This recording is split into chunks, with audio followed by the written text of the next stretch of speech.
Encore une nomination partisane, encore un ami du Parti conservateur, encore un ami du premier ministre qui se retrouve dans l'eau chaude, mais dont les conservateurs refusent d'accepter la responsabilité de leur frasque.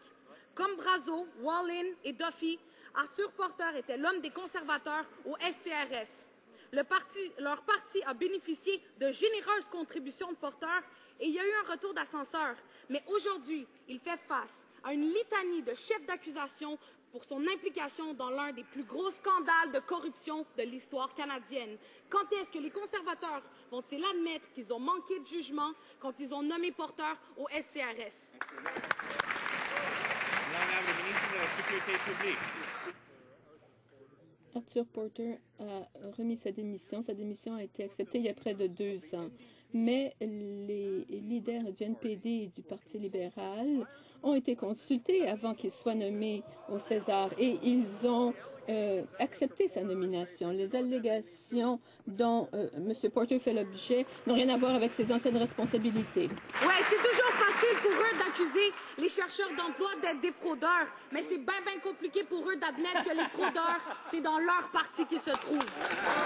Justement, revenons au Sénat. Malgré les révélations qui se multiplient concernant le scandale des lieux de résidence et des frais de déplacement, les conservateurs continuent de défendre becs et ongles leurs amis sénateurs. 15 de leurs amis, nommés par le premier ministre et payés par les fonds publics pour faire des levées de fonds partisanes, refusent de dire où ils habitent. Combien d'argent Pamela Wallin a dû rembourser? Quand est-ce que le premier ministre a été mis au courant? C'est quoi les conséquences?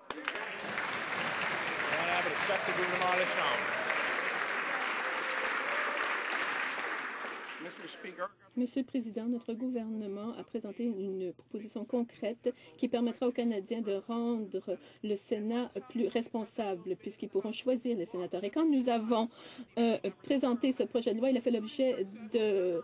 Il a été bloqué 19 fois, notamment par le député de Beauharnois-Salaberry qui, au sujet de l'élection des sénateurs, a dit « Le projet de loi des conservateurs est une farce et un affront à l'intelligence des Canadiens. » Voilà ce qu'a dit le NPD et voilà ce qu'il applaudit